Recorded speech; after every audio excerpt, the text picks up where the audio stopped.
2 अगस्त 2021 को government of India के द्वारा एक बहुत ही अच्छा मैकेनिज्म स्टार्ट किया गया है, जिसको नाम दिया गया है इन्होंने ई रूपी।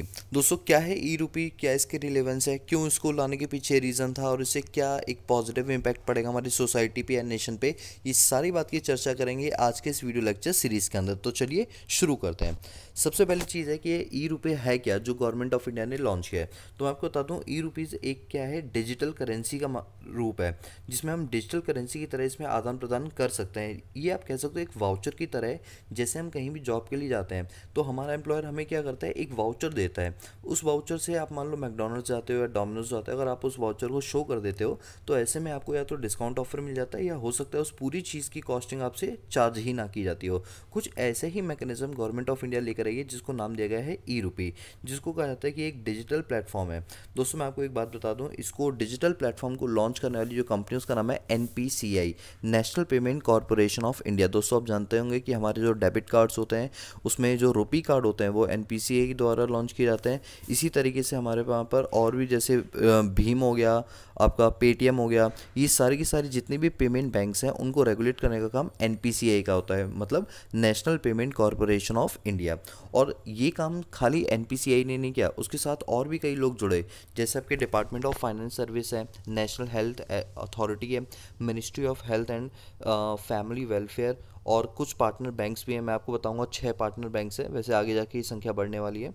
और इन सभी लोगों की हेल्प से हमने क्या किया है, ई रुपी को लॉन्च किया है। अब यहाँ पर बात हो रही है कि ई रुपी को लॉन्च करने के पीछे रीज़न क्या है। देखो, कई सारे रीज़न हैं। सबसे पहला रीज़न ये है कि हम कैशलेस ट्रांजैक्शन करना चाहते हैं, चीज़ों को ऑनलाइन प्रमोट करना चाहते हैं। आप जानते हो मोदी जी का एक कैंपेन है जिसके अंदर वो क्या चाहते हैं कि सारी चीज़ें डिजिटल पेमेंट के थ्रू हों, फिजिकल चीज़ें ना हो पाए, क्योंकि फिजिकली जो है टैक्स का इवेज़न होता है। तो हम उस चीज़ को अकाउंटेबल बनाने के लिए, उस चीज़ पर चीज़ों को निगरानी रखने के लिए हम चाहते हैं कि जो भी पेमेंट हो वो इलेक्ट्रॉनिक फॉर्म के अंदर हो।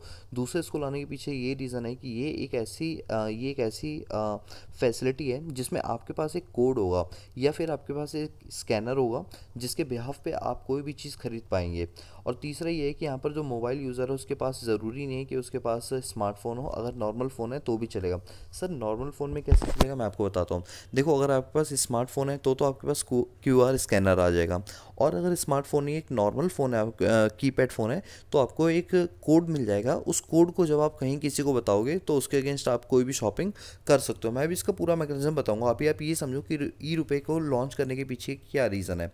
फोर्थ रीज़न ये है कि इसके आ जाने से जो डिजिटल करेंसी है उसको बढ़ावा मिलेगा, और किसी भी टाइप की फिजिकल इंटरफेरेंस जो होती है, लेन देन होती है, वो इसमें नहीं हो पाएगी। और इस प्लेटफॉर्म के अंदर सर्विस प्रोवाइडर जो है वो आपको सर्विस देगा इस ई रुपये के थ्रू। ठीक है, इसमें आगे देखते हैं इसमें किस किस तरीके से काम होगा, ऑनलाइन पेमेंट कैसे होगी। तो मैं आपको बता दूं, ई रुपये कोई प्लेटफॉर्म नहीं है, बल्कि एक ऐसा वाउचर है जो स्पेसिफिक सर्विस पे ही खर्च किया जा सकता है। और इसमें कई सारी बैंक्स जो है हमारी इन्वॉल्व हैं। दोस्तों, मैं आपको बताता हूँ तरीका क्या है इसका। तरीका कुछ ऐसा है कि लेट सपोज कि गवर्नमेंट मुझे जो है स्कॉलरशिप देना चाहती है, मान लो 50,000 रुपये की। तो वो अगर मेरे अकाउंट में 50,000 रुपये डायरेक्टली डाल देंगे तो हो सकता है कि मैं उसका मिसयूज़ कर लूँ, या मेरे घर का कोई भी मेंबर उन रुपयों को निकाल के गलत जगहों पर यूज़ कर ले। तो इन सब चीज़ों को अवॉइड करने के लिए गवर्नमेंट ऑफ इंडिया ने क्या किया है, एक वाउचर सिस्टम निकाला है जिसको हम ई रुपये बोलते हैं। अब इस वाउचर सिस्टम के थ्रू क्या होगा, वो बता देंगे कि ये स्पेसिफिकली इन इन जगहों पर ही रिडीम हो पाएगा।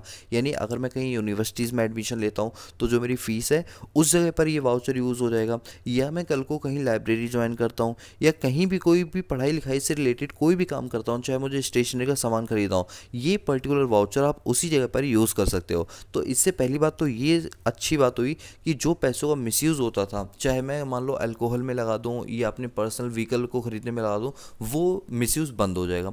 नंबर 2, इससे जो ट्रांसपेरेंसी है ट्रांजेक्शन की, वो और ज़्यादा बढ़ जाएगी। गवर्नमेंट को पता चलेगा कि अगर हमने किसी को कोई स्कॉलरशिप दी है तो वो उसको कहाँ कहाँ पर खर्च करता है। तो इस पूरी चीज़ को इंश्योर किया जा सकता है इस पूरे पेमेंट मैकेनिज्म के अंदर। तो इसमें क्या होता है, बेसिकली या तो क्यूआर कोड मिल जाएगा, और अगर आपके पास कीपैड फ़ोन है तो एक कोड मिल जाएगा। वो आप जहाँ भी जाओगे, जहाँ भी रिडीम करा सकते हो, वहाँ जब ये कोड दोगे तो उसके अगेंस्ट आपको जो है पैसे आपके माफ़ कर दिए जाएंगे जो भी बनते हैं। तो आपको समझ आ गई वर्किंग कैसे होता है। तो वर्किंग क्या होता है, ये कैशलेस और कॉन्टैक्टलेस होता है।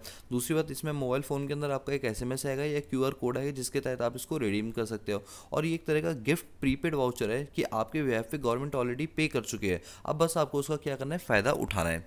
इसके अगर हम बात करें तो हमारे यहाँ पर कौन कौन सी ऐसे बैंक्स हैं जो इन चीज़ों को इनिशिएट करें, तो मैं आपको बता दूं, इससे United bank of India, state bank of India, Punjab national bank, Kotak bank, Indian bank, IndusInd bank, ICICI bank, HDFC bank, Canara bank, bank of Baroda और एक्सिस बैंक, इन लोगों ने क्या किया हुआ है, अभी इनिशिएट दिखाया है इस ई रुपीज़ के लिए। ठीक है, अब हम बात करते हैं, ये जो सिस्टम है ये एनपीसीआई के द्वारा बिल्ड किया गया है। ये यूपीआई प्लेटफॉर्म की ही तरह है जो कि इन बैंकों के द्वारा इशू किया जाएगा।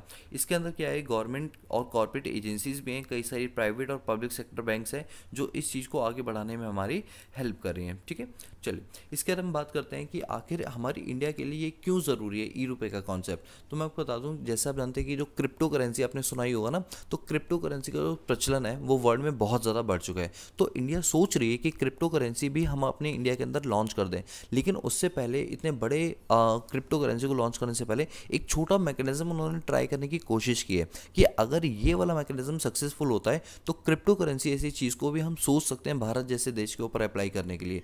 तो वही गवर्नमेंट चाहती है कि हम बड़ी बड़ी चीज़ों को, पेमेंट को, मैकेनिज्म को इजी बनाएं। उसके लिए पहले छोटा सा इनिशिएट लिया जाए और देख रहे हैं इसके क्या क्या फ़ायदे हो रहे हैं और क्या क्या नुकसान हो रहे हैं, उसके हिसाब से हम आगे चल के कोई बड़ा डिसीजन इसके ऊपर ले पाएंगे। ठीक है, अब हम बात करते हैं कि यहाँ पर क्या एक्सपेक्टेशन रखी जा रही है कि ई रुपये जो है वो भारत में कैसे काम करेगा। तो मैं आपको बता दूं, एक्सपेक्टेशन ये रखी जा रही है कि इससे वेलफेयर प्रोग्राम को बढ़ावा मिलेगा। कैसे मिलेगा, जैसे लेट सपोज कि आपको एलपीजी की कोई सब्सिडी मिलनी है या फिर आपको कहीं पर राशन के थ्रू राशन मिलना है, तो अगर आप इन जगहों पर आप अपना वाउचर लेना चाहते हो तो येस, आप बिल्कुल फ्री हो, आप अपना वाउचर ले सकते हो और स्पेसिफिक जगहों पर उन वाउचर को रिडीम भी आप करा सकते हो। इस पेमेंट के अंदर क्या होगा कि आपके कई सारे वेलफेयर स्कीम, जैसे आपके mother and child welfare scheme हो गया, टीबी एरिडिक्शन प्रोग्राम हो गया और आयुष्मान भारत, प्रधानमंत्री जन धन योजना, इन सब जगहों पर, या फिर जैसे किसान लोग कोई फर्टिलाइज़र खरीदते हैं तो उनको ये वाउचर दे दिया जाएगा। तो कल को अगर वो कोई भी फर्टिलाइज़र है, कोई भी सीड लेने के लिए आते हैं, तो अगर वो वाउचर दिखा देते हैं तो उन्हें सीड की कॉस्टिंग कम पड़ेगी या कह लो कोई कॉस्टिंग नहीं पड़ेगी। तो इन जगहों पर अगर हम इसका यूज़ करेंगे तो बहुत ही अच्छे तरीके से हम देख पाएंगे कि इस मैकेनिज्म का अच्छे से यूज़ हो पा रहा है। अब हम बात करते हैं कि ये जो कॉन्सेप्ट है ये हमने कहाँ से स्टार्ट किया। ये कॉन्सेप्ट देखो अलग अलग कंट्रियाँ ऑलरेडी अप्लाई कर चुके हैं और हमने वहाँ से सीखा कि उन कंट्री को इनसे कितना फ़ायदा पहुँचा और वही फ़ायदा हम अपने लिए करना चाहते हैं। जैसे अगर मैं यूएस की बात करूँ तो यूएस के एजुकेशन सिस्टम के अंदर, स्कूल के अंदर इसी टाइप के वाउचर्स चलाए जाते हैं और ये देखा गया कि वहाँ के जो स्टेट लेवल के जितने स्कूल हैं उनके अंदर इस चीज़ का बहुत बेनिफिट पहुँचा है। और इसी बात को लेकर, और यहाँ तक कि यूएस के अंदर जितनी भी सब्सिडीज़ दी जाती हैं, चाहे वो पेरेंट्स को दी जाए चाहे वो स्टूडेंट को दी जाए, वो सारी की सारी सब्सिडी प्लान्स जो है, या कोलंबिया हो गया, स्वीडन हो गया, हांगकॉन्ग, इन सभी जगहों पर इसी टाइप का मैकेनिज्म चलता है और अब ये मैकेनिज्म हमारे भारत में भी शुरू होने वाला है।